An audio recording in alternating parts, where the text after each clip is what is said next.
Bom, Mercedes 2005 CLK 320. Foi lavado o motor e o carro não dá mais a partida. Muito bem. Esse aqui é o relé de partida da Mercedes.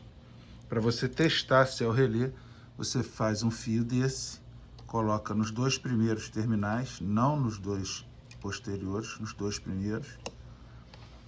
Você vai, liga a chave e o carro vai funcionar. Aí você vai saber se é o relé que está ruim ou não. Nesse caso aqui, era o relé, ok? Obrigado por assistir.